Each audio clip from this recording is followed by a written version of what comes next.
Hey everybody, welcome into another edition of Make Every Second Count Live, where we try to help you deal with whatever you are dealing with in life and show you that each and every person out there goes through something at one time or another. Now, I am Jeff Marconette Jr., your host and international Make Every Second Count speaker. But my background is I was in a car wreck when I was 17. I spent 2.5 months in a coma, 3.5 in the hospital, and I've been doing physical therapy now for almost 20 years. Now, recently I fell at the gym and I broke my wrist. So I'm not doing this also well, but hey, I will make it work. And tonight we have a very special guest that is going to tell you how he went from failed companies to founder and CEO of his own company. So I would like to welcome Harrison Barron. Hey, what's up, Jeff? How are you? Oh, I am great. How are you? Doing better now that I'm here. Yeah, that's awesome, man. Thank you so much for spending your time with me and my viewers tonight. Now, I would like to say to everybody out there, please let me know where you're from. I can give you a shout out, and we want to have more of a conversation than make a presentation. So feel free to ask all the questions you would like. Go ahead and share this video out with all kinds of people. Let them know that this is important. They need to be watching because we're here to help them. So if you would like to go through and introduce yourself, Harrison, I'm going to be inviting people on my phone and everything that way. All right? Cool, man. Yeah. So my name is Harrison Barron. I own a agency called Growth Generators, and we specialize in SEO and digital marketing. So helping people find, navigate their business and grow their business online. And I started about 3 years ago. So and now I started it actually out on Long Island, where I was born and raised, and now I'm currently living in North Carolina. The whole pandemic has kind of I don't want to say forced me to, but gave me the opportunity to leave the island and go where I was hoping to go to, and that's kind of how I ended up here. That's cool. So, why exactly is it that you do what you do? Yeah, man. So, long story short, I happened to work for an IT company back in the day, and I was giving out a lot of business to a digital marketing agency. And this digital marketing agency in particular happened to not really be an ethical company. So they were working with a certain set of lawyers in an area, a certain set of doctors in an area, all in the same industry. And it made it really uncomfortable for me to recommend them to people because they were making competitors right next door to each other compete, which in my opinion is totally not okay. So I was like, wow, there's if they're doing this and they're really not, I had a lot of clients that weren't getting the value that they were hoping to get. I was like, I bet you I could go do this myself. Yeah. So let me ask you, did your first business work for you? No. What exactly was wrong with that? Why did it not work? Yeah, so I think there was a couple problems. One, I really, so I wanted to start, or I shouldn't say wanted. We started a catering company, me and two of my buddies, and two of us were going to be the cooks, and the other one was going to be the kind of finance, building, sales, networking kind of guy. And we were young. We were just out of high school, like in college, and trying to figure out what what we were going to do. So, we put together this master plan, and I was like, look, we need to make some money. We know how to make pies. We can make some pies for a holiday. We'll bring in a couple $1,000 and then we'll take that money and we'll go buy the necessary equipment so we could start this business.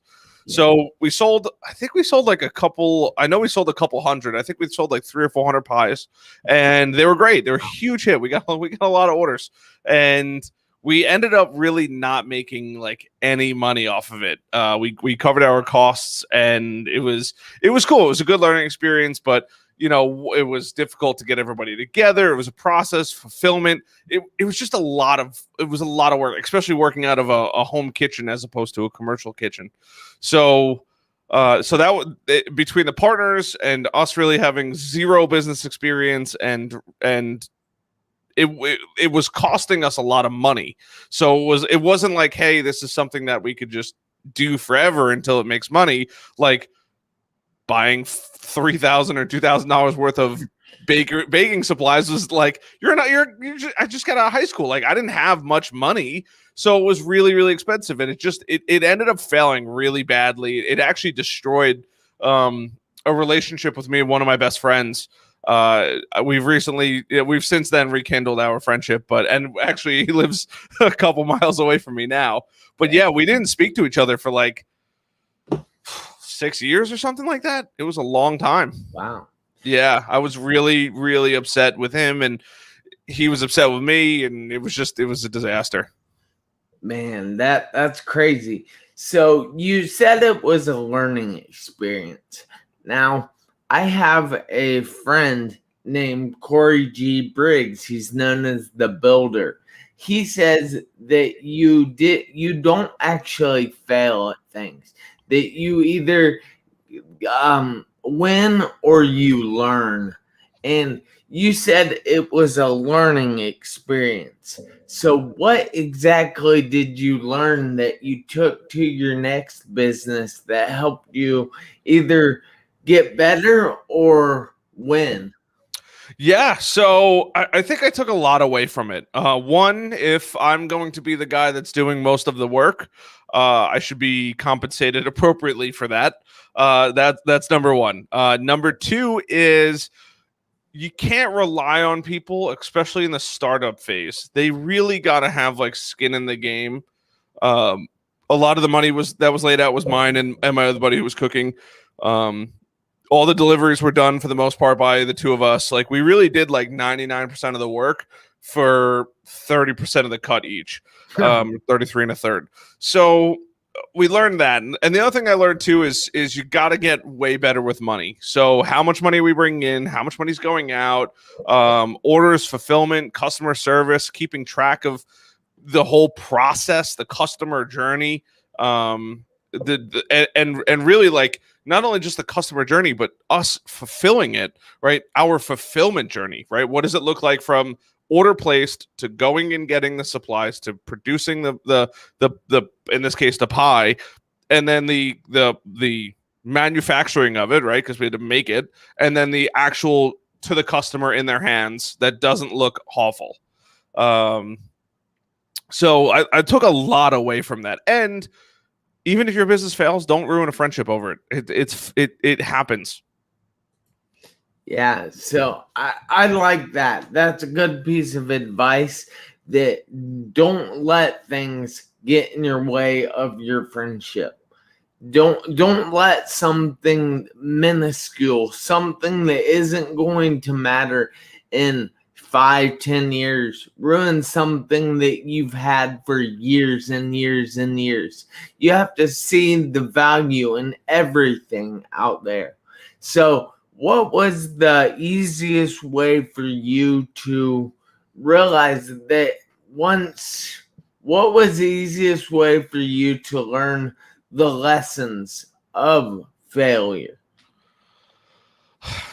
I think for me, and I'm probably a little more different than most people. For me, I internalize a lot. I don't really express a lot of it. I don't talk to anybody about any of my problems. I really just internalize everything. And healthy or not, that's just how I've always been. But I've come to terms that, I forget who made the quote, but I've seen it a million times now. But you can always apologize for other people's actions. And just coming to terms with accepting whatever it is that you're given. So I really started getting good at that, and just being like, look, it is what it is. Like there's nothing that we could do. I even if it's not, and I just take blame everywhere there is the opportunity. I always take blame. I always put blame on myself, because for whatever reason, people are obsessed with figuring out who's to blame, and they're not obsessed with figuring out the actual solution to the problem. So the faster I could say, nope, my fault, even if it has nothing to do with me, I'll just say, hey, it's my fault. Let's get down to the solution. Like there's no need to spend time on it.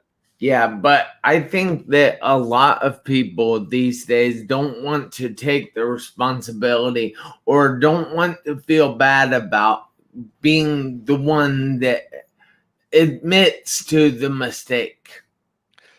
Yeah.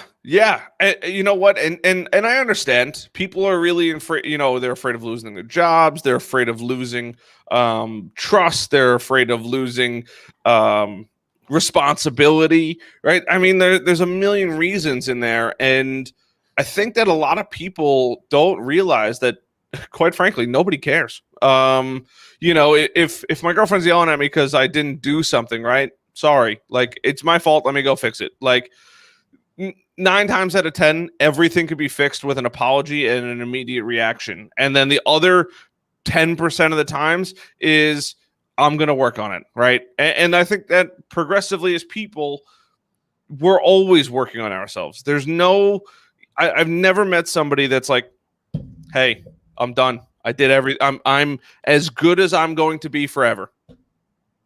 Yeah, that makes so much sense, and that actually leads me into one of my projects here. So hang on. I have a broken hand, or a broken wrist, so I give you a pass. It's hard for me to pick things up at the moment. But so this is actually my journal. Oh, that's cool. It's called Make Every Second Count, a 1,500-hour journal. And it is all about working on yourself and giving people more perspective in life and helping them live with more gratitude and give themselves long-term goals in life. Now, it was originally designed for children or teenagers 11 through 19 years of age, but I have since then learned that it will work for each and every person out there. Now, I have a very special deal for you. So if you go to my website, which you can see up on screen here, www.jeff Marconette Marconette Jr, which is jr.com/journal. You can download the first 7 days of that journal for free. And all you have to do is enter a little information. So check that out. I want to help people in life, and that's my main goal, to help people in life. So, all right, sorry. Now I had to give a shameless plug there for a minute. You deserve it. I'm going to pick up the journal for sure. All right. Well, that's awesome, man. So I have to ask, where else in life have you had where else in life have you failed? Yeah, man. So I've gotten fired from a fair amount of jobs, more than probably most people. And I think that, and I failed in a lot of spots. I've come through and succeeded in a lot, but I've also failed probably more than most, and I'm very okay with that.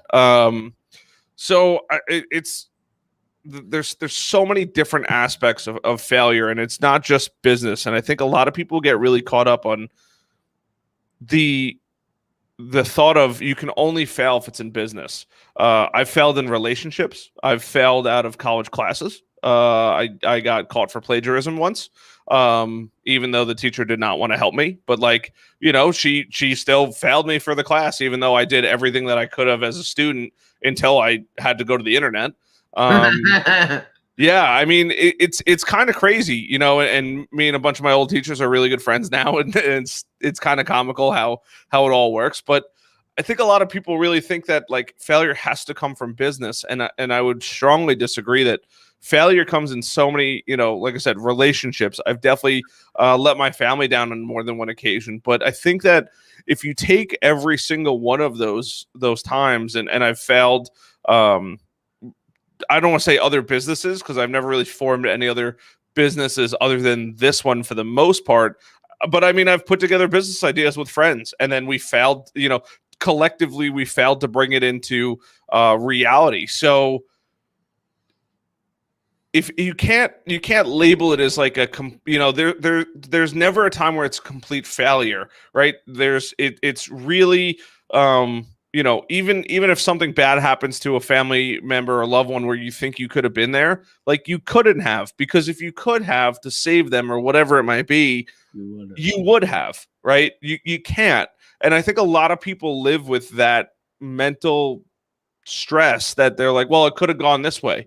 You're right. It could have, but it didn't. So stop living in the world of could have and start living in the world of what happened. What can we learn from it? And what can we do to make it better? Or what can we do to make ourselves more prepared? Right? Yeah. That reminds me of the quote by Tony Robbins that everybody has all these things that they should do, and people should all over themselves all the time. And I find that awesome. But I want to tell you, like, one of my philosophies that I know we have been talking a lot about failing tonight and how you've gotten past that and dealt with that somewhat. But you see, in my world, you can fail and fail and fail and fail and fail, and you don't become a failure unless you quit. Unless you give up, you throw in that towel, you're just like, hey, I'm done trying. It's whatever, it don't work. Thomas Edison worked on the light bulb. He did like 1,000 tries unsuccessfully. In his 1,001st try, he won. He succeeded at what he was trying to do in building that light bulb. So I just think that's pretty awesome. Sorry, I kind of went off on a rant there. And it's quite all right. It's a good story. It really is. Yeah, it's there's so many people, and Maria just said here that she so agrees that she always says if she doesn't try, she has already failed. I agree. But you see, I think there in that aspect, she's not a failure because she didn't try. If she tried and then gave up, she'd be a failure. I see. I agree. I agree to a point, but I think that there's you can't consider yourself a failure for not trying. But what you can consider yourself a failure for is not trying something that you really want to do. Yeah. And I think that that's more of a personal battle. Like I see a lot of people, they're really either stressed out about it. It doesn't have to be money. It could be a lot of different things. It could be travel. It could be their relationship. It could be, really anything. Or they were afraid to, get into a relationship, right. Or something like that. And, oh, I failed. It's like, well, you may have, right? But if you didn't take the opportunity, right, and you could have, then I would consider that a failure. But if the opportunity wasn't there, then you probably didn't fail it. And I see a lot of people, they're so afraid of failing that they don't actually do it. And I think that that's where more people, oh, I wish I could travel the country. What's stopping you? There's nothing stopping you. Right? Like, oh, I wish I could make more money. So go make more money. It's not that hard. Like people have this mental block of like, oh my God, I just wish I could make more money. Well, why are you wishing? Like, all you have to there's two options. Option one, go to your boss, ask for more money, right? If he says, well, I can't really pay you anymore, justify why you should make more money, right? Add more value to the company and theoretically, or do that for a couple of weeks, and theoretically you should be worth more money to the company. Solution number one. Solution number two, go get a different job. Like, there's so many people are so afraid, like, well, then I have to go learn everything. Well, obviously, but you can go get a better job, right? It doesn't matter what you are, right? If you're a carpenter, you can go work for a different contractor. If you're a computer technician, you could go work for a different company. If you're an engineer, you can go start your own firm, right? Or you could just say, hey, you know what? I'm going to go start my own business. And, and like I said, like, oh, I never have any time to travel. Well, why? Is it because it's not a priority? Or do you not have any time off from work? Because if you don't have any time off from work, ask for more time off, right? Or ask if you could do your job remotely, or follow up and just, hey, you know what? I'm taking 2 weeks off unpaid, or a week paid, or a week unpaid, and I'm going to go travel to Hawaii and go enjoy that trip. There's so many ways that I think a lot of people are making excuses for their lack of desire to do something. That's interesting. And if you don't do it, or you can't do it, or you get there and it doesn't work, you didn't fail. You tried something completely new and you learned from it. Yeah. Just like what my friend Corey says, you don't fail at things. You either learn or you win. He's 100% right. Yeah, I know he is. And I thank him for that quote all the time. But so I would like to ask you if you have any tips or tricks that people can use that they feel like they have failed at something and they're reluctant to try again just because it didn't work the first time. So it's probably not going to work the second. So I disagree. I think there's a lot of people that if they fail the first one, especially like tests, right? I'll just use tests as a broad brushstroke over a lot of stuff. You're going to fail tests, right? They're designed to test your capabilities, right? And you may have been ill prepared, and you may fail the first time, and you may fail the second time. And if you fail the second time and you really want to go for it, study a little harder, work a little harder on it, and then take it, and then go after it a third time. But there has to be a set boundary that you make for yourself where you say, I'm done. I'm absolutely done. I don't want to.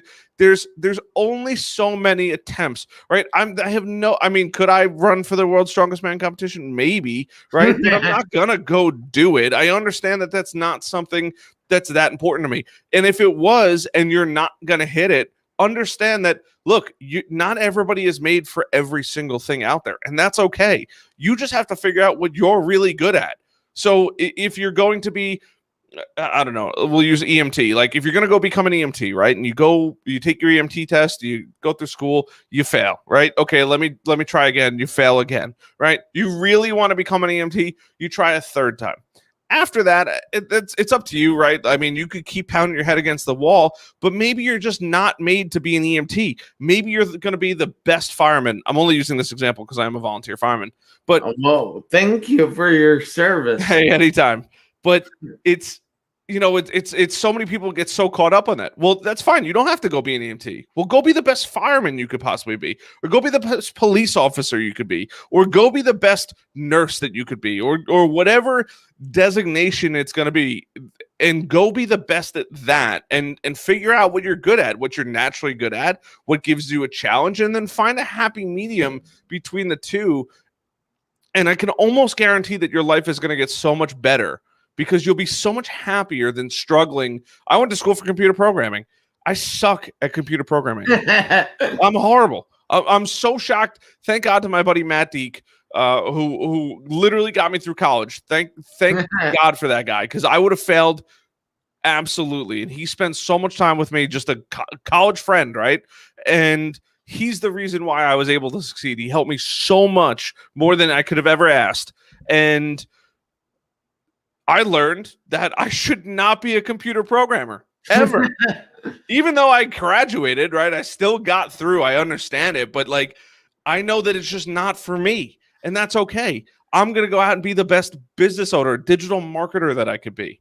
And it's something that I enjoy way more than programming, and I love doing it. So it's fine. It's okay to not love something. You just have to figure out what you do love and go do as much as you can of it. Yeah, that's great advice. Now, I have another friend. I know it's kind of shocking that I have a couple of friends, but his name is Robert Shallow, and Okay. he says that each person has 100 in something. That means they can do something extremely well. And if they would work on that and work on that and work on that, that could grow into something that would make them all the money they want, produce all the happiness they want. And I think that is so true, because there are so many people out there that just go for something that they're not passionate about, and they need to understand that they get one chance at this life. I agree. One go around on this planet. They got to make every second count. Exactly. Thank you. You just knocked that out of the park. But you get one chance. So why are you wasting it in something you're not passionate about? Why are you not living your best life and doing it now?